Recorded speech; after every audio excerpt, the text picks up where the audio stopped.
আমরা নতুন একটি বাংলাদেশ পেয়েছি আলহামদুলিল্লাহ, নতুন ভোরের বাংলাদেশ। এখন আমাদেরকে ঐক্যবদ্ধ থাকতে হবে, বিচ্ছিন্ন থাকলে হবে না, ঠিক কি না? আমি প্রায় বলি, যখন আমরা একা থাকি তখন আমরা ব্যক্তি, যখন আমরা সবাই মিলি তখন আমরা শক্তি। আমাদের এই ইউনিটি, আমাদের এই ঐক্যবদ্ধ শক্তিকে আগামীর ইসলামের জন্য কাজে লাগাতে হবে। চিল্লায় বলেন ঠিক কিনা? Specially the Gen Z of Chapainawabganj, the Gen Z of Rajshahi. তোমরা দেখিয়ে দিয়েছ কিভাবে জালিমকে শায়েস্তা করতে হয়। আল্লাহু আকবার। চোখের ইশারায় কি তাদের কানেক্টিভিটি, কি তাদের বোঝাপড়া। 16-17 বছরে যেটা করা যায় নাই, অল্প কয়েকদিনের ব্যবধানে তাদের ইউনিটি গোটা বাংলাদেশকে উজ্জীবিত করেছে। এই উচ্ছ্বাস, এই ইউনিটি, এই সম্প্রীতি আমাদেরকে বজায় রাখতে হবে। এই যে আমরা ইউনাইটেড, আমরা উচ্ছ্বসিত, আমরা একসাথে দেশ গড়ার কাজে ঐক্যবদ্ধ হতে চাই, এটা আবার অনেকের ভাল লাগে না। নানামুখী ষড়যন্ত্র। আমরা যদি ঐক্যবদ্ধ থাকতে পারি, কেউ আমাদের কিচ্ছু করতে পারবে না। এজন্য আগামীর বাংলাদেশ ঐক্যবদ্ধ বাংলাদেশ। আমরা এমন রাজনৈতিক বন্দোবস্ত চাই যেখানে কেউ কাউকে জুলুম করার সাহস দেখাবে না, নতুন করে আর কেউ জালিম হবে না, নতুন করে ফ্যাসিস্ট হওয়ার সাহসটুকু, দুঃসাহসটুকু কেউ দেখাতে পারবে না। এরকম বাংলাদেশ আমরা চাই কি চাই না? আমরা স্বাধীনতার পর থেকে এটাই দেখেছি, লুটপাট, দুর্নীতি, মারামারি, দেশের টাকা পাচার, এগুলোর পুনরাবৃত্তি আমরা চাই। নতুন ভোরের বাংলাদেশে এগুলোর পুনরাবৃত্তি না হোক। জোরে বলেন ঠিক কিনা? আমাদের বিশ্ববিদ্যালয়ের ক্যাম্পাসগুলোতে রিসার্চ হোক, উন্নত মানের রিসার্চ, গবেষণা হোক, যেরকম আমরা অন্যান্য দেশে দেখি। যেই ছাত্রদের হাতে কলম লেগেছে, ওই হাতে অস্ত্রের স্পর্শ না লাগুক। চিল্লায় বলেন ঠিক কিনা? এখানে এক রাজনৈতিক দল আর এক রাজনৈতিক দলকে শ্রদ্ধা করবে, সম্মান করবে, এমন নেতা আমরা চাই যেই নেতা অসুস্থ হলে আমরা গোটা দেশের জনগণ জায়নামাজ বিছিয়ে মুনাজাতে চোখের পানি ছেড়ে আমার নেতার জন্য কান্না করব। চিল্লায় বলেন ঠিক কিনা? দেখবেন এই যে আমরা ঐক্যবদ্ধ, আমরা সম্প্রীতির বাংলাদেশ গড়তে চাই, আমরা সমৃদ্ধির বাংলাদেশ গড়তে চাই। নানা ধরনের চক্রান্ত। রিসেন্টলি দেখবেন এই শান্ত শিষ্ট ইসলাম প্রিয় শান্তিপ্রিয় মুসলিমদেরকে উস্কানি দেয়া হচ্ছে, উত্তেজিত করার জন্য আমার নবীকে গালি দেয়া হচ্ছে। আরশের অধিপতি আল্লাহ রাব্বুল ইজ্জাতের নামে এমন অশ্লীল শব্দ ব্যবহার করা হচ্ছে যেগুলো মুখে তোলা আমাদের পক্ষে সম্ভব না। যারা আল্লাহ রাসূল সাল্লাল্লাহু আলাইহি ওয়াসাল্লামের সম্মানকে খাটো করে, আল্লাহ এবং আল্লাহর রাসূলকে নিয়ে কটূক্তি করে, অবমাননাকর শব্দ ব্যবহার করে, অশ্লীল শব্দ ব্যবহার করে, তাদের ব্যাপারে আমরা সর্বোচ্চ শাস্তি কামনা করি। নবীর বিরুদ্ধে আল্লাহর রাসূল সাল্লাল্লাহু আলাইহি ওয়াসাল্লামের সম্মানকে খাটো করে কবিতার নামে, গদ্যের নামে অশ্লীল শব্দ চয়নকে আমরা মেনে নিব? কারণ আল্লাহর নবী আমার ঈমান, আমার নবী আমার ঈমান। নবীকে ভালোবাসা ঈমানের অংশ শুধু এতটুকু নয়, আমার নবীর ভালোবাসাটাই হচ্ছে ঈমান। চিল্লায় বলো ঠিক কিনা? ফিদাকা আবি ওয়া উম্মি ওয়া নফসি ওয়া রূহি ইয়া রাসূলুল্লাহ। আমরা আমাদের প্রিয় নবীর জন্য জীবন বিলিয়ে দিতে রাজি। চিল্লায় বলেন ঠিক কিনা? এজন্য ইন্টারিম গভর্নমেন্টের কাছে আমরা বিনীত আবেদন জানাই, দেশের পরিস্থিতি আরো নাজুক হওয়ার আগেই যারা এই সমস্ত অবমাননার সাথে জড়িত তাদের বিরুদ্ধে কঠোর শাস্তির বিধান জারি করতে হবে। আজকের এই বিশাল তাফসীরুল কোরআনের প্রোগ্রাম থেকে এই দাবি জানিয়ে আমরা মহাবিশ্বের মহাবিশ্বয় মহাগ্রন্থ আল কোরআন আল কারীম থেকে আলোচনা শুরু করছি। আওয়াজ করে পড়ুন ইনশাআল্লাহ। প্রিয় ভাইয়েরা, বলুন তো, আমরা যে আরবি মাস অতিবাহিত করছি, কাটাচ্ছি, মাসটির নাম কি? শাবান। মাশাআল্লাহ, এই তো আপনারা সবাই জানেন। শাবানের পরেই যে মাস আসবে এটার নাম কি? রমাদান। যে আসতেছে, আপনাদের ভাল লাগে? হ্যাঁ, রমাদান নাম শুনলেই মুমিন হৃদয়ে বয়ে যায় প্রশান্তির ফল্গু ধারা, ঠিক কিনা? একটা আনন্দ, একটা উচ্ছ্বাস আমাদের হৃদয়ের মধ্যে চলে আসে। রমাদান সাইয়্যিদুশ শুহুর, 12 মাসের মধ্যে সব চাইতে শ্রেষ্ঠতম মাস রমাদান আল মুবারক আসছে। আত্মশুদ্ধির মাস, আত্মসংশোধনের মাস, শুদ্ধাচারের মাস, নিজেকে আলোকিত করবার মাস। এই রমাদানুল মুবারকে আমাদের কি করণীয়, কি বর্জনীয়, what to do and what not to do, এই টপিকসের উপর কিছু কথা আপনাদের সামনে উপস্থাপন করব ইনশাআল্লাহ। ওমা তাওফীকি ইল্লা বিল্লাহ। আল্লাহ তাআলা ইরশাদ করছেন, শাহরু রমাদানাল্লাযী উনজিলা ফীহিল কুরআনু হুদাল লিন্নাস ওয়া বাইনাতিম মিনাল হুদা ওয়াল ফুরকান। আল্লাহ বলেন, রমাদান এমন একটা মাস যে মাসে কোরআন নাজিল করা হয়েছে, আর এই কোরআন হচ্ছে বিশ্ব মানবের জন্য পথ নির্দেশিকা, হেদায়েতের সুস্পষ্ট বর্ণনা এবং সত্য মিথ্যা পৃথক করার আসমানি মানদণ্ড রূপে জামিনে আমাদের জন্য কোরআন নাজিল করেছে কে? আওয়াজ করে বলেন তো, আল্লাহর নাজিল করা এই কোরআনে কোনো ভুল আছে? সন্দেহ আছে? সংশয় আছে? বিয়ন্ডলেস, বাউন্ডলেস, বটমলেস, এমন কিতাব যেটা পড়ে গবেষণা করে এর তথ্য উপাত্ত ইনফরমেশন লেসন নিয়ে শেষ করা যায় না। সুবহানাল্লাহ। আল্লাহ বলেন, এই কোরআনকে আমি রমাদানে নাজিল করেছি, যেটা বিশ্ব মানবের জন্য পথ নির্দেশিকা। এতে আছে হেদায়েতের সুস্পষ্ট বর্ণনা আর সত্য মিথ্যা পার্থক্য করার মানদণ্ড, কোনটা সত্য কোনটা মিথ্যা এটা কোরআন দিয়ে ডিফারেন্সিয়েট করা যায়। কোরআন হচ্ছে ফুরকান, to differentiate between right and wrong. কোনটা সত্য কোনটা মিথ্যা, কোনটা ভুল কোনটা নির্ভুল, এটা কোরআন দিয়ে যাচাই করা যায়। চিল্লায় বলেন ঠিক কিনা? এজন্য এই কোরআন দিয়ে আমাদের জীবন সাজাতে হবে। কোরআন দিয়ে জীবন না সাজালে জীবন আলোকিত হয় না। কোরআন দিয়ে পরিবার না সাজালে পরিবার আলোকিত হয় না। কোরআন দিয়ে সমাজ না সাজালে সমাজটা শান্তিময় হয় না। শুধু দুর্নীতি দমন কমিশন দিয়ে দুর্নীতি বন্ধ করা যায় না। কোরআনের আইন বাস্তবায়ন করা ছাড়া এই সমাজ থেকে দুর্নীতি বন্ধ করা যাবে না। চিল্লায় বলো ঠিক কিনা? আমার প্রিয় ভাইরা, এই কোরআন নাজিল হয়েছে রমাদান আল মুবারক, এই বরকতময় মাসে। তাই আমাদের উচিত আসন্ন যে রমাদান আল মুবারক, এই রমাদানে কোরআনের সাথে নিজেদের সম্পর্ককে বাড়ানো। আপনি কি জানেন কোরআন নিয়ে কোন ফেরেশতা পৃথিবীতে এসেছিল? জানেন? ফেরেশতার নাম কি বলেন তো? জিবরিল আলাইহিস সালাম। সাইয়েদনা জিবরিল কোরআন নিয়ে এসেছেন, ফলে উনি হয়েছেন শ্রেষ্ঠ ফেরেশতা। বিশ্ব নবীর উপর কোরআন নাজিল হয়েছে, তাই তিনি হয়েছেন শ্রেষ্ঠ নবী। রমাদানে কোরআন নাজিল হয়েছে, তাই রমাদান হয়েছে শ্রেষ্ঠ মাস। কদরের রাতে কোরআন নাজিল হয়েছে, তাই কদর হয়েছে শ্রেষ্ঠ রাত।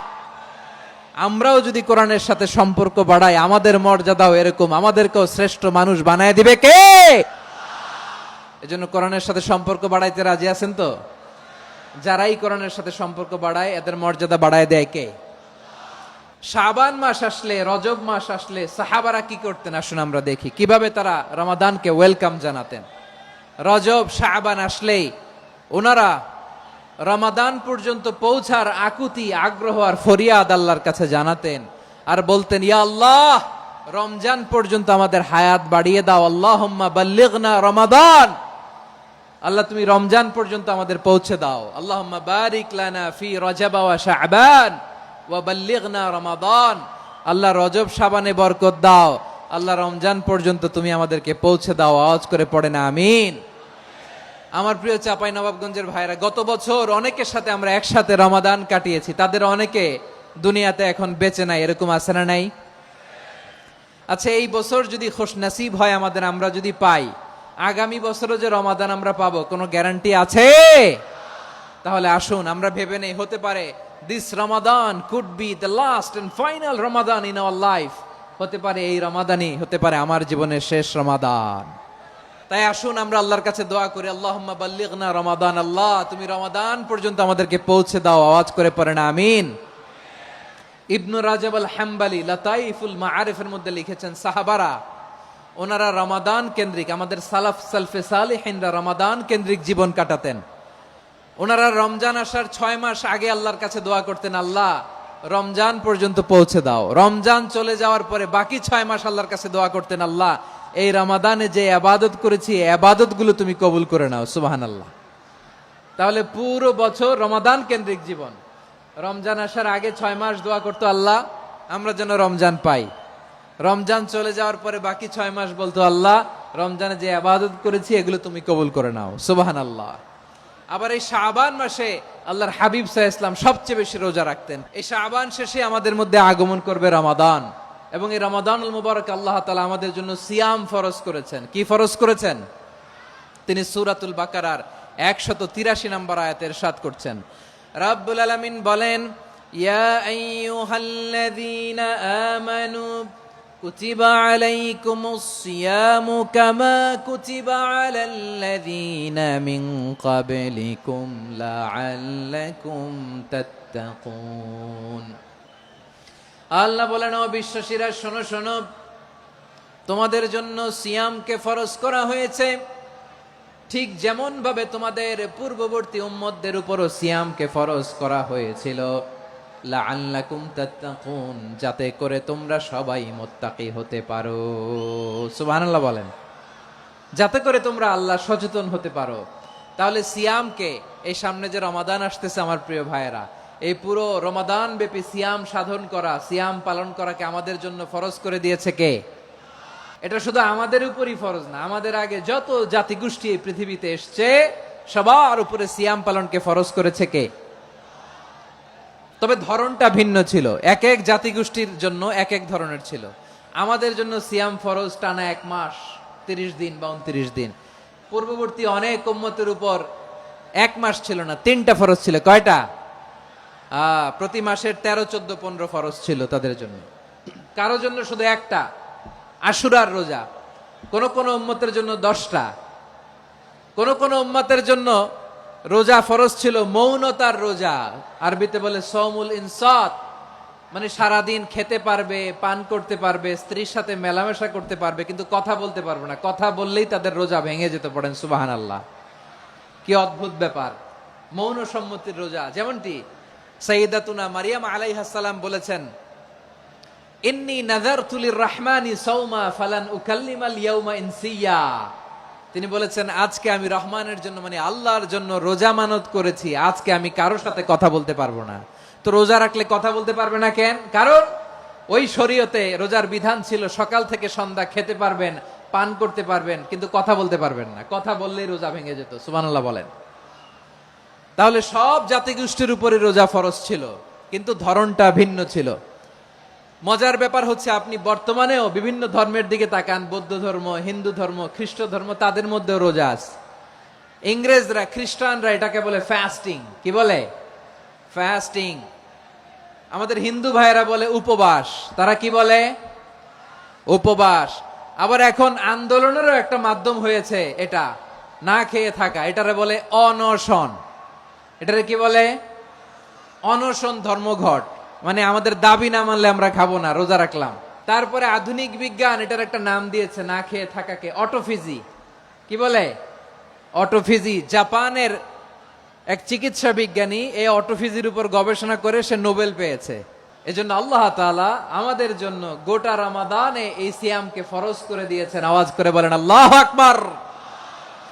রব্বুল আলামিন বলেন, ইয়া আইয়ুহাল্লাযীনা আমানু কুতিবা আলাইকুমুস সিয়াম, সিয়ামকে তোমাদের উপরে ফরজ করা হয়েছে কামা কুতিবা আলাল্লাযীনা মিন ক্বাবলিকুম, যেমনি তোমাদের পূর্ববর্তীদের উপর রোজা ফরজ করা হয়েছিল, লাআল্লাকুম তাত্তাকুন, যাতে করে তোমরা আল্লাহ সচেতন হতে পারো, যাতে করে তোমরা মুত্তাকি হতে পারো। লাআল্লাকুম তাত্তাকুন, যাতে করে আমরা আল্লাহ সচেতন হতে পারি, আল্লাহ কনসিয়াসনেস আমাদের মধ্যে গ্রো করে। এটা হচ্ছে রোজার প্রাইম অবজেক্টিভ। অনেকে জিজ্ঞেস করলে অনেকে বলে রোজার মূল উদ্দেশ্য হচ্ছে না খেয়ে থাকা। না। অনেকে বলে গরিবদের কষ্ট অনুধাবন করা রোজার উদ্দেশ্য। না। রোজার উদ্দেশ্য কি, সিয়াম পালনের উদ্দেশ্য কি, এটা আল্লাহ তাআলা স্পষ্ট এই আয়াতের পেছনে বলেছেন যে লাআল্লাকুম তাত্তাকুন, যাতে করে তোমরা আল্লাহ সচেতন হতে পারো, আল্লাহ ভীতি তোমাদের মধ্যে গ্রো করে, গড কনসিয়াসনেস, আল্লাহ কনসিয়াসনেস, আল্লাহ সচেতনতা যেন বাড়ে, দ্য সেন্স অফ অ্যাকাউন্টেবিলিটি। আল্লাহর সুপ্রিম কোর্টের কাঠগড়ায় এই দুনিয়াতে আমি যাই করলাম তার সবকিছু যে পাই টু পাই হিসাব দিতে হবে। এই sense, to enhance the sense that what ever we do Allah is watching me. আপনি যাই করেন কেউ দেখে না, কিন্তু দেখে কে? শুরুতেই তো জিজ্ঞেস করেছিলাম যে কেউ যেটা দেখে না সেটা দেখেন কে? কেউ যেটা শোনে না সেটা শোনেন কে? এর নাম হচ্ছে লাআল্লাকুম তাত্তাকুন, যাতে করে তোমরা আল্লাহ সচেতন হতে পারো, আল্লাহ ভীরু হতে পারো। দুনিয়ার কেউ দেখে না, কিন্তু আল্লাহ দেখে। এটাই রোজার মূল শিক্ষা। আমার প্রিয় ভাইরা, আপনি লুকিয়ে লুকিয়ে ঘরের ভেতরে অন্যায় করেছেন, পাপ করেছেন, আপনার বাবা দেখে নাই, মা দেখে নাই, স্ত্রী দেখে নাই, কিন্তু দেখেছে কে? আল্লাহর চোখ ফাঁকি দেয়া যায়? আচ্ছা, বুঝে থাকলে বলেন তো, সিসি ক্যামেরার চোখ ফাঁকি দেয়া যায় কি যায় না? পুলিশের চোখ, র্যাবের চোখ, বিমানবন্দরে কাস্টমস অফিসারের চোখ, কিন্তু আমার আল্লাহর চোখ। এই সেন্সটা নিয়ে আসা নিজের মধ্যে, আমি what ever I do Allah is watching me, যাই করি আল্লাহ দেখে। লাআল্লাকুম তাত্তাকুন। রমাদানের রোজা, ইফতারি, সিয়াম, ইবাদত সব কিছুর মধ্য দিয়ে আপনাকে খেয়াল করতে হবে যে লাআল্লাকুম তাত্তাকুন এই স্ট্যান্ডার্ড এটা অ্যাচিভ হচ্ছে কিনা আমাদের, যাতে করে তোমরা মুত্তাকি হতে পারো, আল্লাহ ভীরু হতে পারো। তাকওয়া, এটা হচ্ছে the essence of Islam. What is তাকওয়া? তাকওয়া মানে কি? তাকওয়ার সংজ্ঞা অনেকে অনেক ভাবে দিয়েছেন। আমি সরাসরি সাহাবাদের কাছ থেকে একটা সংজ্ঞা আপনাদের শোনাচ্ছি। ওমরে ফারুক রাদিয়াল্লাহু তাআলা আনহু উবাই ইবনে কাব রাদিয়াল্লাহু তাআলা আনহুকে জিজ্ঞেস করেছিলেন, ইয়া উবাই মা হুয়া তাকওয়া? হে উবাই, তাকওয়া কি? তাকওয়া কাকে বলে? উবাই ইবনে কাব তিনি প্রশ্নের উত্তর না দিয়ে উনিও আবার প্রশ্ন ছুড়লেন। তিনি বললেন, ইয়া আমিরাল মুমিনিন আমা সালাকতা তরিকান যা শাউক? আপনি কি কাঁটাযুক্ত রাস্তা দিয়ে মরুভূমিতে কখনো হেঁটেছেন, যে রাস্তার চারদিকে ক্যাকটাস, গুলমলতার কাঁটা, হেঁটেছেন? ওমরে ফারুক বললেন, নাম, হেঁটেছি। বালা, হেঁটেছি। কাইফা আমিলতা, কিভাবে হেঁটেছেন? ওমরে ফারুক বললেন, শাম্মারতু ওয়াজতাহাতু, আমি আমার জামা, জুব্বা আর চাদর আটোসাটো করে গায়ের সাথে এমন ভাবে মিলিয়ে রেখেছি, এমন সাবধানে হেঁটেছি যাতে করে মরুভূমির ক্যাকটাসের গুলমলতার কাঁটা আমার গায়ে বিধে না যায়। উবাই ইবনে কাব বললেন, ফাযালিকা হুয়া তাকওয়া। আরে তাহলে আপনি তো ঠিকই জানেন তাকওয়া মানে কি, এটাই তো তাকওয়া। ওই রাস্তা দিয়ে যেভাবে হেঁটেছেন, পুরো দুনিয়ার জিন্দেগিটা এইভাবে সাবধানে চলার নামই হচ্ছে তাকওয়া। চিল্লায় বলো ঠিক কিনা? এই দুনিয়াতে পাপ পঙ্কিলতা থাকবে, শয়তানির হাতছানি থাকবে, অপরাধ প্রবণতা থাকবে, নফসের খায়েশ থাকবে, অন্যায়ের হাতছানি থাকবে। সব কিছুকে দলে মুচড়ে পেছনে ফেলে সাবধান হয়ে এই দুনিয়ার সিরাতুল মুস্তাকিমের পথে চলতে হবে। যে রাস্তা শুরু হয়েছে দুনিয়াতে, শেষ হয়ে গিয়েছে আল্লাহর জান্নাতের ভেতরে। চিল্লায় বলেন ঠিক কিনা? আমার প্রিয় চাপাই নবাবগঞ্জের ভাইয়েরা, এটার নামই তাকওয়া। উবাই ইবনে কাব বললেন, ও আমিরুল মুমিনিন, ওই কাঁটাযুক্ত গুলমলতার রাস্তার মধ্যে ঠিক যেমনি সাবধান হয়ে আপনি হেঁটেছেন, এই দুনিয়ার বুকে ওই সাবধান হয়ে চলার নাম হলো তাকওয়া। সুবহানাল্লাহ। তাকওয়ার শুধু দুইটা নমুনা আপনাদের সামনে পেশ করব, আপনাদের ক্লিয়ার হয়ে যাবে। একটা নমুনা তো দিলাম, আরেকটা নমুনা, সেটাও ওমরে ফারুক রাদিয়াল্লাহু তাআলা আনহুর জীবনী থেকে। উনি ছিলেন ন্যায়পরায়ণ শাসক। রাত্রিবেলা প্রজাদের কি হাল হাকিকত, কি অবস্থা, ঘুরে ঘুরে প্যাট্রোলিং করতেন পুলিশের মতো। সারা রাত তিনি ঘুরেছেন কার কি অবস্থা দেখে, শেষ রাতে তিনি ফিরে আসতেছেন। তিনি থাকতেন, সেই বুখারীতে এসেছে, কানা ইয়াসকুনু ফি আওয়ালিল মদিনা, মদিনার উঁচু এলাকায় থাকতেন। তো ফিরে আসার সময় উনি একটা প্রাচীর বেষ্টিত ঘরের পাশে দুইজন নারীর কথোপকথন শুনতে পেলেন। একজন বৃদ্ধা, একজন যুবতী। উনি কান লাগিয়ে শুনতে পাচ্ছেন। বৃদ্ধা মা, ওমর ফারুক কাউকে দেখতে পাচ্ছেন না, শুনতে পাচ্ছেন। বৃদ্ধা মা তার যুবতী মেয়েকে বলে, এই তাড়াতাড়ি ওটের দুধ দহন করে ওটের দুধের সাথে পানি মিশাও, তাইলে কালকে বাজারে মদিনায় বেশি দামে বিক্রি করা যাবে, লাভ হবে অনেক। বৃদ্ধা মহিলা এটা বললেন। যুবতী মেয়ে উত্তরে বলে, মা আপনি জানেন না আমিরুল মুমিনিন খলিফাতুল মুসলিমিন ওমরে ফারুক দুধে পানি মিশানোকে দণ্ডনীয় অপরাধ বলে ঘোষণা দিয়েছে, জানেন না? এবার বৃদ্ধা মহিলা বলে, আরে পাগলি, এই ভোর রাতে আমিরুল মুমিনিন ওমরে ফারুক আসবে কোত্থেকে? উনি আসবে কোত্থেকে? ওনার পাইক পেয়াদা সিকিউরিটি আসবে কোত্থেকে? কেউ দেখবে না। আরে কেউ দেখবে না, তাড়াতাড়ি দুধের সাথে পানি মেশাও। এই কথা যখন মা বলেছে, যুবতী মেয়েটা চমৎকার একটা উত্তর দিয়েছে। তিনি বলেছিলেন, ইয়া উম্মি, ও আমার মা, লাউলা রাআ উমর লা রাআ রব্বু উমর। ও আমার প্রিয়তমা মা, আপনি ঠিকই বলেছেন, গভীর রাতে ওটের দুধে পানি মিশালে ওমর দেখবে না, কিন্তু মা খেয়াল রাখবেন, ওমর যদি নাও দেখে, ওমরের রব কিন্তু দেখে। চিল্লায় বলেন ঠিক কিনা? দিস ইজ কল্ড তাকওয়া। এজন্য রব্বুল আলামিন বলেন, লা তুদরিকুহুল আবসার ওয়া হুয়া ইউদরিকুল আবসার ওয়া হুয়াল লাতীফুল খাবীর। তিনি এমন সত্তা, দুনিয়ার কোন চোখ তাকে দেখে না, কিন্তু দুনিয়ার সবগুলো চোখকে, সব মানুষের অ্যাক্টিভিটিসকে, আরশের উপর থেকে সব কিছু মুহূর্তে মুহূর্তে দেখতে পান কে? তাহলে তাকওয়া কারে বলে বুঝতে পারছেন? দুনিয়াতে সাবধানে চলার নাম তাকওয়া। কেউ দেখে না, কিন্তু আল্লাহ দেখে। এই সেন্স, এই জবাবদিহিতার ভয়, দ্য সেন্স অফ অ্যাকাউন্টেবিলিটি, এই সেন্স নিজের মধ্যে গ্রো করার নাম হচ্ছে তাকওয়া। আর এই সিয়াম পালন করার প্রাইম অবজেক্টিভ অফ সিয়াম হচ্ছে লাআল্লাকুম তাত্তাকুন। আওয়াজ করে বলেন, লাআল্লাকুম তাত্তাকুন। আমার প্রিয় ভাইয়েরা, এই আসন্ন রমাদান, এটা এমন এক বরকতের মাস, যে মাসে আমরা নিজেদের নাফসের উপর নিয়ন্ত্রণ প্রতিষ্ঠা করি। সারা বছর নাফস আমাদেরকে নিয়ন্ত্রণ করে, আর রমাদানে আমরা নাফসকে নিয়ন্ত্রণ করি। কথা বুঝতেছেন? সারা বছর নাফস আমাদেরকে নিয়ন্ত্রণ করে। এই যে এখন আমার খেতে মনে চাইলে যে খেজুর রাখা, আমি খেজুর খেতে পারবো, নাটস আছে, বাদাম খাইতে পারি। খাইতে মন চাইলে পানি, আমার রুহুটা চায়, আমার নাফসটা খেতে চায়, আমি খেতে পারি, পান করতে পারি। বিবাহিতরা দিনের বেলায় স্ত্রীর সাথে মেলামেশা করতে চাইলে করতে পারে, কিন্তু রমাদানে দিনের বেলায় খেতে মনে চায়, কিন্তু আমরা খাই। আমার প্রবৃত্তি খেতে চায়, কিন্তু প্রবৃত্তির কথা আমরা শুনি। তৃষ্ণায় গলা ফেটে যায়, গলার ছাতি ফেটে যায়, কিন্তু এক ঢোক পানি কি আমরা গিলি? বিবাহিতরা দিনের বেলা স্ত্রীর সাথে কি মেলামেশায় যায়? না। তার মানে সারা বছর নফস আমাদেরকে নিয়ন্ত্রণ করে, আর রমাদানে নফসের উপর আমরা নিয়ন্ত্রণ প্রতিষ্ঠা করি। নফসের লাগাম আমরা রমাদানে টেনে ধরে। চিল্লায় বলেন ঠিক কিনা? এজন্য আমার প্রিয় ভাইয়েরা, নফসের উপর নিয়ন্ত্রণ নিতে চাইলে রমাদানের রোজার কোনো বিকল্প নাই। এটা এমন মাস, যে মাসের ফজিলতেরও কোনো শেষ নাই। এই মাসকে বলা হয় দ্য মান্থ অফ হোপ। এটা আশা জাগানিয়া মাস। রমজানের কথা শুনলে আশা জাগে না হৃদয়ে? ইদা জাআ রমাদান ফুতিহাত আবওয়াবুস সামা ওয়া গুল্লিকাত আবওয়াবু জাহান্নাম ওয়া সুফিদাতিশ শায়াতিন। রমাদান আসলে আকাশের দরজাগুলো খুলে দেয়া হয়, মানে জান্নাতের। জাহান্নামের দরজাগুলোকে লক করে দেয়া হয়, শয়তানকে চেইন আপ করা হয়। ইবাদত করলে শুধু করতেই মনে চায়। চিল্লায় বলেন না সুবহানাল্লাহ। রমজানে ইবাদতে যেই মজা পাওয়া যায়, সারা বছর অন্য কোনো মাসে এই মজা আপনি পান? আমার চাঁপাইনবাবগঞ্জের ভাইরা আওয়াজ করে বলেন না, রমজানে ইবাদতে যেই মজা অন্য মাসে এটা পান? কারণ রমজানে ইবাদত করলে সওয়াবও বেশি, ইবাদতের একটা পরিবেশ থাকে, ঠিক কিনা বলেন?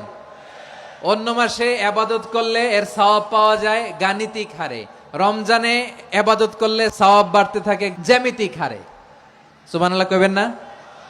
অন্য মাসে সওয়াব বাড়ে গাণিতিক হারে, রমাদানে ইবাদত করলে সওয়াব বাড়ে কিভাবে? জ্যামিতিক হারে বাড়ে। দেখেন, রমাদানে একটা নফল করলে ফরজের সমান সওয়াব, একটা ফরজ করলে 70 থেকে 700 গুণ সওয়াব। রমজানে উমরা করলে হজের সমান সওয়াব। দ্য মান্থ অফ হোপ, আশা জাগানিয়া মাস। এই মাস আমাদেরকে হোপফুল করে, আশাবাদী করে। রমাদান যেমনি দ্য মান্থ অফ হোপ, আশা জাগানিয়া মাস, এট দ্য সেম টাইম এই রমাদান হচ্ছে মান্থ অফ ওয়ার্নিং, একটা ওয়ার্নিং এর মাস। নবী যেমনি আশা জাগাইছে, আবার ওয়ার্নিং দিয়েও গেছে, খবরদার। ওয়ার্নিংটা কেমন? আল্লাহর হাবিব সাল্লাল্লাহু আলাইহি ওয়াসাল্লাম মসজিদে নববীর ভেতরে, হঠাৎ তিনি মসজিদে নববীর মিম্বারে পা রেখে বললেন আমিন। দ্বিতীয় ধাপে পা রেখে বললেন আমিন, তৃতীয় ধাপে পা রেখে বললেন আমিন। সাহাবারা অবাক হয়ে বললেন, ইয়া রাসূলুল্লাহ, ইয়া হাবিবাল্লাহ, 3 বার শুধু আমিন আমিন পড়লেন, কেন পড়লেন আমরা কিছু জানি না, আমাদেরকে জানিয়ে দেন কেন আপনি 3 বার আমিন বললেন। রাহমাতাল লিল আলামিন আল্লাহর হাবিব বললেন, ও আমার প্রাণের সাহাবীরা, আমি যখন মসজিদে নববীর মিম্বারের প্রথম ধাপে পা রেখেছি, সাইয়েদনা জিবরিল এসে আমাকে বলেছে, ও নবী, আপনার নাম শুনে যে ব্যক্তি আপনার উপর দুরূদ পড়ে না তার ধ্বংস। আপনি বলেন আমি বলেছি আমিন। দ্বিতীয় ধাপে পা রাখার পর সাইয়েদনা জিবরিল বললেন, ইয়া রাসূলুল্লাহ, মাতা পিতাকে বার্ধক্য অবস্থায় পেয়ে তাদের সেবা করে, তাদের সাথে সদাচরণ করে যে সন্তান জান্নাত কামাতে পারলো না, তার জন্য ধ্বংস। আপনি বলেন আমিন। আমি বলেছি আমিন। আবার মিম্বারের তৃতীয় ধাপে ঠিক যখনই আমি পা রাখলাম, সাইয়েদনা জিব্রাইল বললেন, নবী, রমজান মাস পাওয়ার পরে এই মাসে ইবাদত করে যে ব্যক্তি নিজের গুনাহ মাফ করাতে পারলো না, তার জন্য ধ্বংস আপনি আওয়াজ করে পড়েন আমিন। কত বড় ধমক, কত বড় ওয়ার্নিং দেখছেন! যে রমাদান পেয়েছে, কিন্তু রমাদানের ইবাদত করার মধ্য দিয়ে সে নিজেকে জাহান্নাম থেকে মুক্ত বানাতে পারলো না, তার উপর আল্লাহ লানত, তার জন্য ধ্বংস। সাইয়েদনা জিব্রাইল বলেছেন আমিন, স্বয়ং বিশ্বনবীও বলেছেন আমিন। আওয়াজ করে পড়েন নাউযুবিল্লাহ। তাহলে রমজান আসবে আর আমরা নিজেদেরকে জাহান্নামীদের লিস্ট থেকে নাম কাটিয়ে জান্নাতীদের লিস্টে উঠাতে পারবো না। এর চেয়ে বড় হতভাগা কি আর কেউ থাকতে পারে? তাহলে রমাদানের এই রহমত, বরকত, মাগফিরাত, ফজিলত আমাদের কামাই করার দরকার আছে না নাই? আমার প্রিয় ভাইরা, আপনি পৃথিবীতে যত ইবাদত করেন সব ইবাদতের সওয়াব নির্ধারিত। এটা পাবেন বা ওইটা পাবেন, এই সওয়াব জান্নাতে, এই বাড়ি ওই বাড়ি। শুধু সিয়ামের সওয়াবটা অনির্ধারিত। কুল্লু আমালি ইবনে আদম ইউদাআফ আল হাসানাতু আশরু আমসালিহা ইলা 700 দি'ফিন ইল্লা সাওম। সব নেক আমলের সওয়াব বাড়তে বাড়তে 700 গুণ, কিন্তু রোজা ছাড়া। রোজার সওয়াব কি হবে? বান্দা খালি রোজা রাখে, ফেরেশতারা কিছু লিখতে পারে না আমল নামায়, কারণ আল্লাহ বলে এটা কিছু লিখিস না, কারণ as-সাওমু লি, এই রোজা রাখছে আমার জন্য, ওয়া আনা আজজি বিহি, এই রোজার সওয়াব, প্রতিদান, অ্যাওয়ার্ড এটা কিয়ামতের দিন আমি আল্লাহ নিজ হাতে দেব, নিজ হাতে দেব। আরেক বর্ণনায় এসেছে ওয়া আনা উজজা বিহি, আমি আল্লাহ নিজেই হয়ে যাব রোজার প্রতিদান। সুবহানাল্লাহ পড়েন। আবার আল্লাহর হাবিব বলেন, ইন্না ফিল জান্নাতি সামানিয়াতু আবওয়াব, জান্নাতের দরজা মোট 8টা। ফিহা বাবুন ইউসাম্মা আর-রায়্যান, 8টা দরজার মধ্যে স্পেশাল একটা দরজা আছে, ওই দরজাটার নাম হলো আর-রায়্যান। রায়্যান দরজা, লা ইয়াদখুলুহু ইল্লা সাইমুন, রোজাদাররা ছাড়া কেউ ওই রায়্যান দরজা দিয়ে জান্নাতে ঢুকতে পারবে না। শুধু রোজাদারদের জন্য ওই দরজাটা খোলা থাকবে। দরজাটার নাম আর রায়্যান। শব্দটা কেমন লাগে? ভালো লাগে। অনাগত সন্তান যদি কারো আসে, ছেলে সন্তান, নাম রেখে দিয়েন আর রায়্যান। কি নাম? লা ইয়াদখুলুহু ইল্লা সাইমুন, রোজাদাররা ছাড়া কেউ ঢুকতে পারবে না। মান দাখালাহু লাম ইয়াজমা আবাদা, একবার যে এই গেট দিয়ে ঢুকবে, he will never be thirsty again, তার গলা থেকে চিরকালের জন্য আল্লাহ তৃষ্ণা মিটায়া দিবে। আমরা এই রায়্যান দরজা দিয়ে সেদিন জান্নাতে ঢুকতে চাই কি চাই না? আমার প্রিয় ভাইরা, প্রতি রাতে রমাদানে আল্লাহর ফেরেশতারা আহ্বান জানায়, ইয়া বাগিয়াল খাইরি আকবিল, ইয়া বাগিয়াশ শাররি আকসির, হে কল্যাণের পথের যাত্রী, আকবিল, প্রসিড, আরো ইবাদত করো, আগাও আগাও, আরো জান্নাতের নাজ নেয়ামত কামাও। হে অকল্যাণের পথের যাত্রী, আকসির, স্টপ স্টপ, অনেক হয়েছে। আন্না, এই রমাদান এটা পাপের মাস নয়, এটা ইবাদত করে জান্নাত কামানোর মাস। চিল্লায় বলো ঠিক কি না? ওয়ালিল্লাহি উতাকাউ মিনান নার ওয়াযালিকা কুল্লা লাইলা, রমাদানের প্রতি রাতে আল্লাহ তাআলা এরকম লাখো বনি আদমকে মাফ করে দেওয়ার ঘোষণা দেয়, নাজাতের ঘোষণা দেয়। আমরা আল্লাহর পক্ষ থেকে মাফ, নাজাত চাই কি চাই না? আর কিছু যে চাই না আমি, চাই গো নাজাত, আল্লাহ তোমার কাছে আমার এই মুনাজাত। আর কিছু যে চাই না আমি, চাই গো নাজাত, আল্লাহ তোমার কাছে আমার এই মুনাজাত, আল্লাহ তোমার কাছে আমার এই মুনাজাত। পড়েন আমিন। তাহলে রমাদানকে আমরা বুদ্ধিমানের মতো কাজে লাগাতে চাই কি চাই না? বুদ্ধিমানের মতো কাজে লাগাইতে হবে। মুমিনরা স্মার্ট হয়। এই রমাদানে আমাদের কি করণীয়, কি বর্জনীয়? সংক্ষেপে 7টা করণীয় 7 মিনিটে, 7টা বর্জনীয় 7 মিনিটে বলে আমরা বিদায় নিব ইনশাআল্লাহ। বলেন, আসন্ন রমাদানে আমাদের 7টি করণীয়। 1 নাম্বার করণীয়, এই রমাদানকে আপনি কোরআনময় করে তুলুন। কোরআনময় করে তুলুন 2025-এর রমাদান। এই হচ্ছে আজকের প্রোগ্রামের স্লোগান। কোরআনময় করতে রাজি আছেন? কোরআন তেলাওয়াত করতে রাজি আছেন? আমার প্রিয় ভাইরা, ধীরস্থির ভাবে কোরআন তেলাওয়াত করুন, তাড়াহুড়ো করে নয়। আনাস রাদিয়াল্লাহু তাআলা আনহু বলতেন, রুব্বা কারি লিল কোরআন ওয়াল কোরআনু ইয়ালআনহু, কোরআনের অনেক কারি আছে যারা কোরআন পড়ে কিন্তু সওয়াব পায় না, বরং আল্লাহর কোরআন তার বিরুদ্ধে আল্লাহর দরবারে নালিশ করে আর লানত করতে থাকে। আমরা কি ওইরকম কোরআনের তেলাওয়াতকারী হতে চাই? না। ধীরস্থির ভাবে ওরাত্তিলিল কোরআন তারতিলা, তারতিলের সাথে পড়বেন। বিষ্ণু ঈসা ইসলাম কানা ইয়ামুদ্দু সাওতাহু মাদ্দান, টেনে টেনে পড়তেন। আলহামদুলিল্লাহি রাব্বিল আলামিন আর রহমানির রহিম মালিকি ইয়াউমিদ্দিন ইয়্যাকা না'বুদু ওয়া ইয়্যাকা নাস্তাঈন ইহদিনাস সিরাতাল মুস্তাকিম সিরাতাল লাযীনা আন'আমতা আলাইহিম গায়রিল মাগদুবি আলাইহিম ওয়ালাদ-দাল্লিন। কানা ইয়ামুদ্দু সাওতাহু মাদ্দান, টেনে টেনে পড়তেন।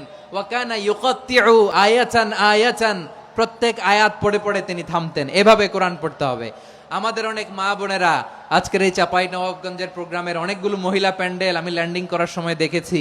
আমার অনেক বোনেরা ওনারা কোরআন খতম করতে যে এমন ভাবে তেলাওয়াত করেন, কোরআন তেলাওয়াতের আদব আর অবশিষ্ট থাকে না। আমরা তারতিলের সাথে তেলাওয়াত করব, যেমনটি আমি পড়ে শোনালাম। বিষ্ণু ইসলাম প্রতি আয়াত শেষে থামতেন, টেনে টেনে পড়তেন, তারতিলের সাথে পড়তেন, সুর করে পড়তেন। মানলাম ইয়াতাগান্না বিল কোরআন ফালাইসা মিন্না, যে সুর করে কোরআন পড়ে না সে আমার উম্মত হতে পারে। জাইয়িনুল কোরআন বিআসওয়াতিকুম, বিষ্ণু বলেন সুর করে কোরআন পড়বা। অনেকে কোরআনের খতম তুলবার জন্য কোরআনরে একেবারে খতম করে দেয় না। আপনি ধীরস্থির ভাবে পড়ে যদি খতম দিতে পারেন মাশাআল্লাহ, না পারলে যতটুকু পারেন পড়বেন। এরপর অনুবাদ পড়ার চেষ্টা করবেন, তাফসীর পড়ার চেষ্টা করবেন। আপনাদের জন্য এক অনন্য উপহার রয়েছে আমার পক্ষ থেকে, এক নজরে কোরআন। 114 সূরার সারমর্ম, সার নির্যাস আমরা নিয়ে এসেছি এখানে। বাংলা ভাষায় আমার জানা মতে খুব সম্ভবত এই প্রথম কাজ কেউ করে নাই। আরবিতে পাবেন এরকম অনেক বই, ইংরেজিতে কিছু কাজ আমরা দেখেছি, কিন্তু বাংলায় পাবেন না। এত চমৎকার ভাবে আমরা সূরাগুলোর সারমর্ম, সার নির্যাস তুলে ধরার চেষ্টা করেছি। 5 পৃষ্ঠায় আপনি জেনে যাবেন এই সূরার সেন্ট্রাল থিম কি, এই সূরায় কি কি নিয়ে আলোচনা করা হয়েছে, এই সূরা থেকে মূল লেসন কি, মূল শিক্ষা কি, সহজে আপনারা বুঝে যাবেন। সুযোগ হলে এটা সংগ্রহ করবেন আপনারা। যে কোনো ধরনের ভালো অনুবাদ আপনারা পড়বেন, তাফসীর পড়বেন। আমরা কোরআনময় করতে চাই। খতম কোরআনে রমাদানের 1 খতম দেওয়ার একটা সহজ পদ্ধতি হচ্ছে রমাদানের প্রতি নামাজের পরে 4 পৃষ্ঠা। প্রতি নামাজের পরে কয় পৃষ্ঠা? 4 পৃষ্ঠা। তাহলে 5 ওয়াক্তে 4 পাঁচা 20 পৃষ্ঠা। হেফজে কোরআন গুলো 20 পৃষ্ঠা এক পারা। এভাবে 30 দিনে আপনার 1 খতম হয়ে যাবে। আমরা যেন তারতিলের সাথে বিশুদ্ধভাবে কোরআন তেলাওয়াত করতে পারি, আল্লাহ তৌফিক দান করুক। পড়েন আমিন। 2 নাম্বার করণীয়, ধীরস্থির ভাবে তারাবির সালাতগুলো যেন আমরা আদায় করি। তাড়াহুড়ো করবেন না আল্লাহর ওয়াস্তে, তাড়াহুড়ো করবেন না, তাহলে কোরআন আমাদের জন্য বদদোয়া করবে। তাড়াহুড়ো করবেন তারাবির নামাজে। তারাবির নামাজ সালাতুত তারাবিহ মানে বিশ্রামের নামাজ। আর আমরা পড়ি সালাতুল কিতার, রেলগাড়ির মতো নামাজ। না, এরকম করবেন না। ইমাম সাহেবদেরকে আশ্বস্ত করুন যে ইমাম সাহেবরা আমরা পিছনে আসি আপনাদের সাথে, আপনি আস্তে আস্তে পড়েন, তারতিলের সাথে পড়েন, ধীরস্থির ভাবে তারাবির সালাত পড়বেন। সারা বছর এই সুযোগ হয় না দাঁড়িয়ে কোরআন শোনার, এরকম আয়োজন ব্যবস্থাপনা সারা বছর আর আমরা পাই বলেন তো না। তারাবির সালাতের রাকাত বিতর্ক এড়িয়ে চলুন, রাকাত নিয়ে বিতর্ক করবেন না। 8 রাকাত 20 রাকাত নিয়ে যে মারামারি এই দেশে, এটা শয়তানের ফন্দি। চিল্লায় বলেন এটা কার ফন্দি? আমরা 20 রাকাত পড়ি, আপনারা হয়তো 8 রাকাত পড়েন, কোনো অসুবিধা নাই। আমরা যারা 20 রাকাত আমরা পড়তেছি, আমরা 20 রাকাতের কথাই বলি। 20 রাকাত আমরা পড়বো আজীবন। সৌদি আরবে মক্কা মদিনায় 20 রাকাত পড়ে, কোনো অসুবিধা নাই। অন্যান্য মসজিদগুলো 8 রাকাত পড়ে, এই নিয়ে এদের মধ্যে মারামারি আছে? হ্যাঁ, আর এই জন্য রাকাত বিতর্ক এড়িয়ে চলবেন। প্রিয় ভাইয়েরা, আপনার আমল আল্লাহর কাছে কবুল হবে সংখ্যার বিচারে না উত্তমতার বিচারে? বলেন তো। উত্তমতার বিচারে। কত চমৎকার ভাবে আপনি আল্লাহর সামনে দাঁড়াতে পারছেন এটা বিবেচ্য। রুকু সেজদাগুলো সুন্দরভাবে করবেন। রুকু থেকে সোজা হয়ে দাঁড়ানো ওয়াজিব, 2 সেজদার মাঝখানে সোজা হয়ে বসা ওয়াজিব। এই তা'দিলুল আরকান বাদ দিলে হানাফি মাযহাব মতে সৌ সেজদা দিতে হবে, অন্য মাযহাব মতে নামাজই হবে না আপনার। এই জন্য ধীরস্থির ভাবে তারাবির সালাত যেন আমরা আদায় করি। পারা যাবে তো ইনশাআল্লাহ? তিন নাম্বার, তাহাজ্জুদের সালাত আদায় করুন। বছরের অন্য সময় উঠতে পারি না, অনেকে বলে হুজুর উঠতে পারি না, কিন্তু রমাদানে সাহারি খাওয়ার জন্য তো উঠাই লাগে। কি বলেন? আল্লাহর হাবিব বলেন তাসাহারু ফা ইন্না ফিস সাহুরি বারাকা, তোমরা সাহারি খেও, কেননা সাহারির ভেতরে বরকত ঢুকায় দিয়েছে কে? একটা খেজুর, এক গ্লাস পানি খেলো সারা দিন আপনাকে তরতাজা রাখে কে? তো সাহারির জন্য যেহেতু উঠতেই হয়, সাহারি খাওয়ার আগে বা পরে 2 রাকাত 4 রাকাত তাহাজ্জুদ পড়া যাবে না? রব্বুল আলামিন বলেন ওয়ামিনাল লাইলি ফাতাহাজ্জাদ বিহি নাফিলাতান লাকা আসা আইয়াবআসাকা রাব্বুকা মাকামান মাহমুদা। ও নবী, রাতের কিছু অংশ সময় তাহাজ্জুদের সালাত আপনি আদায় করবেন, কারণ এই তাহাজ্জুদ হলো আপনার জন্য নাফিলাতাল লাক, অতিরিক্ত ফরজ। আপনাকে মাকামে মাহমুদে অধিষ্ঠিত করবে কে? এজন্য যারা সম্মানিত হতে চান, সম্মানের আসনে যেতে চান, তাদের জন্য তাহাজ্জুদ অবধারিত। আমরা রমজানে সাহারির আগে তাহাজ্জুদ পড়তে চাই কি চাই না? এই নামাজটারে আল্লাহ বড্ড ভালোবাসেন। কেন জানেন? কারণ গভীর ঘুমকে স্যাক্রিফাইস করে আমরা এই নামাজ পড়ি। ঘুমের আরবি জানা আছে কারো? ঘুমরে আরবিতে কি বলে? অনেকগুলো আরবি আছে। একটা আরবি হচ্ছে নুআস, তন্দ্রা, তন্দ্রা, আমানাতান নুআসা কোরআনে এসেছে। আরেকটা আছে ঝিমুনি, ঝিমুনি, এইভাবে ঝিমুনি আসে ঘুমের আগে, এটারে বলে সিনা। এটারে কি বলে? সিনা। স্বাভাবিক ঘুমকে আরবিতে বলে নাউম। স্বাভাবিক ঘুমকে কি বলে?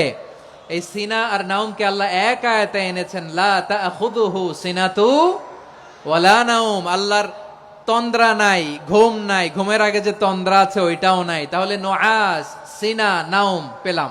আরেকটা ঘুমের আরবি হচ্ছে হুজুদ। এটা মাঝরাতের ঘুম, শেষ রাতের ঘুম, যেই ঘুমটা বড্ড মজা লাগে। কাঁথা টেনে টেনে, ব্ল্যাঙ্কেট টেনে টেনে আরেকটু ঘুমাইতে মন চায়, আরেকটু, আর 1 মিনিট, আর 2 মিনিট, এরকম একটা মজার ঘুম শেষ রাতে আছে না নাই? এই শেষ রাতের ঘুম, এই হুজুদের ঘুমকে স্যাক্রিফাইস করে যে সালাত পড়া হয়, ওই সালাতের আরবি নাম হচ্ছে সলাতুল হুজুদ বা সলাতুত তাহাজ্জুদ। চিল্লায় বলেন আল্লাহু আকবার। এজন্য আল্লাহ তাআলা তাহাজ্জুদের সালাতকে এত পছন্দ করেন। পড়বেন তো রমাদানে। 4 নম্বরে, মুক্ত হস্তে দান করুন। মুক্ত হস্তে দান করুন। ওয়ামা আতাইতুম মিন যাকাতিন তুরিদুনা ওয়াজহাল্লাহি ফাউলাইকা হুমুল মুদঈফুন। তোমরা মনে করো না যাকাত দিলে তোমাদের সম্পদ কমে যায়, এটা ভেবো না। বরং তোমরা আল্লাহর খুশির জন্য যে যাকাত দাও, তারপরে তোমার যে সম্পদ থাকে ওই সম্পদের মধ্যে প্রবৃদ্ধি দান করে কে? আপনি মনে করছেন দিলে কমে নাকি বাড়ে? বাড়ে। যেটা দান করেন, কামাসালি হাব্বা আম্বাতাত সাবআ সানাবিলা ফি কুল্লি সুমবুলাতিন মিয়াতি হাব্বা। 1 টাকা দান করলে এটা চারা বীজের মতো, রূপে দিলে 7টা শীষ, প্রতি শীষে হয় 100 শস্য দানা। আল্লাহ যারে চায় এরকম বাড়ায় দেয়, প্রবৃদ্ধি দেয়। সুবহানাল্লাহ। এজন্য মুক্ত হস্তে দান করতে রাজি আছেন? আগে আগে যাকাত ক্যালকুলেট করে রাখেন। আপনার যাকাত বর্ষ যদি পরেও হয়, দেরি করেও হয়, ধরেন যে প্রতি বছর মুহররমে দেন, আপনি আগে দিতে পারবেন। যাকাত অগ্রিম আদায় করা যায়। সুবহানাল্লাহ বলেন। বিষ্ণু ইসা ইসলাম রমাদানে এত দান করতেন, কানা আজওয়াদান নাস, কিন্তু রমাদানে আজওয়াদুন নাস আজওয়াদু বিল খাইরি মিনার রিহিল মুরসালা। প্রবাহিত বাতাসের চেয়ে বিশ্বনবী আরো বদান্যতা বেড়ে যেত। প্রবাহিত বাতাস যেমনি সবাইরে বাতাস দেয়, আস্তিক নাস্তিক মুমিন কাফির সবাইকে শীতল করে দেয়, তেমনি নবীজির রমাদানের দান ছিল এমন, কেউ নবীর কাছে চেয়ে ফিরে গিয়েছে এর নজির নাই। জোরে বলেন সুবহানাল্লাহ। রমাদানে দান করব, ইফতার শেয়ার করব। কাউকে ইফতারি করালে সারাদিন রোজা রেখে তার যে সওয়াব, আপনি ইফতার করানোর কারণে আপনার আমলনামায় ওই সওয়াব আল্লাহ ঢুকায় দিবেন। পড়েন সুবহানাল্লাহ। সাহাবারা বললেন, নবী আমরা গরিব মানুষ, ইফতারি খাওয়ানোর পয়সা নাই। আল্লাহর হাবিব বললেন, ওয়ালাউ বিমাজকাতি লাবান, 1 ঢোক দুধ, ওয়ালাউ বিতামরা, 1টাও খেজুর, ওয়ালাউ বিশারবাতিমা, 1 ঢোক পানি খাইয়েও যদি কারো রোজা ভাঙাও, তারপরে ওই সওয়াব তোমার আমলনামায় দিবে কে? তাহলে মুক্ত হস্তে দান করুন, 4 নাম্বার। 5 নাম্বার হচ্ছে কদর তালাশ করুন। রমজানের সবচেয়ে দামি সময়। বিষ্ণু বলেন, মান হরিমা খাইরাহা ফাকাদ হরিম। যে কদর মিস করলো সে সব মিস করলো, হি ইজ দ্য লুজার। আচ্ছা বলেন, এই বরকতের মাসে আমরা কি লুজার হতে চাই না গেইনার হতে চাই?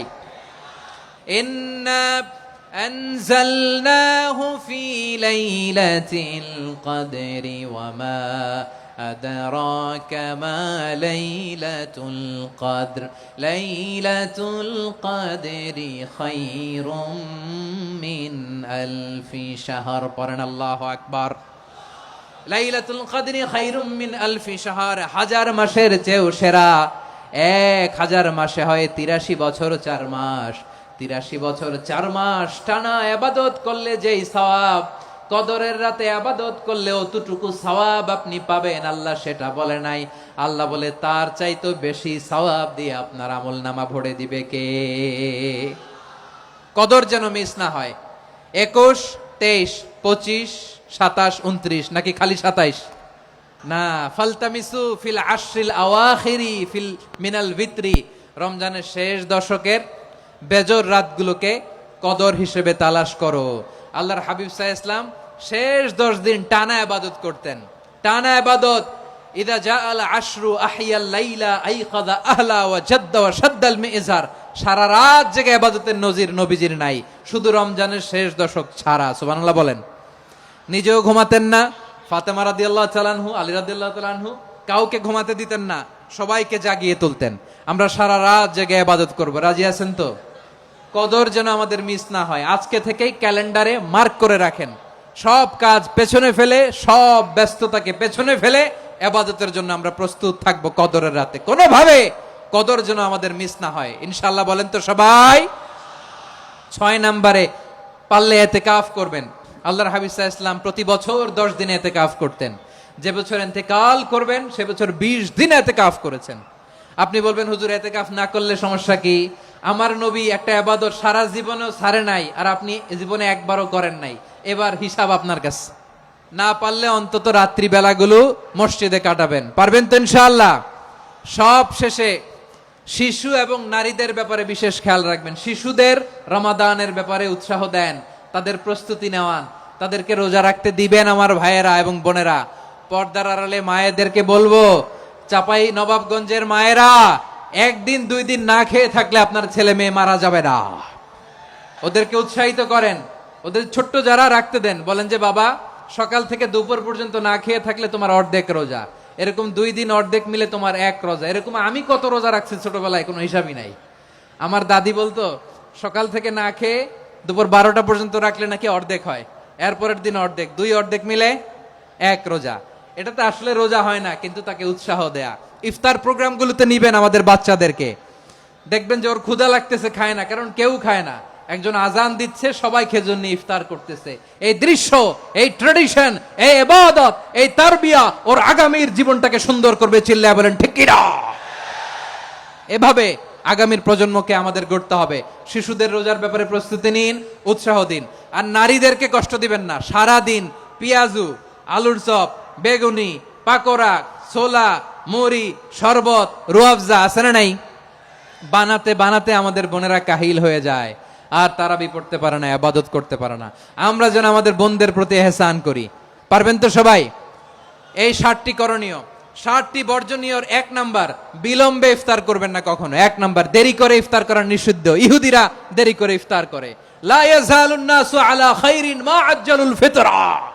বিশ্বনবী বলেছেন এই উম্মত যতদিন আগে আগে ইফতার করবে, এই উম্মতের কপাল থেকে কল্যাণ কেউ ছিনিয়ে নিতে পারবে না। চিল্লায় বলেন ঠিক কি না? আজানের জন্য বসে থাকবেন না, সময় দেখবেন। স্থানীয় সময় যখন সূর্যাস্ত হওয়া মাত্রই বিসমিল্লাহ, খেজুর খেয়ে ফেলবো, পারবেন তো? 2 নাম্বার, রমাদানের পবিত্রতা বজায় রাখবো। কোনো তর্ক বিতর্ক অশ্লীলতায় আমরা জড়াবো না, ঝগড়া করবো না, সরাসরিও না, ফেসবুকেও না। করবেন? কেউ গালি দিলে বলবেন ইন্নী ইমরুউন সায়েম, আমি রোজাদার। আল্লাহর হাবিব শিখিয়েছেন কেউ যদি তোমার গালি দেয়, কটু কথা বলে, অশ্লীল কথা বলে, রমজানে তুমিও বলতে পারবে না। তুমি বলতে পারবা ইন্নী ইমরুউন সায়েম, আমি রোজাদার। আজকে থেকে নিয়ত করেন, রমজানে কেউ গালি দিলে আপনি একটা গালি দিবেন নাকি?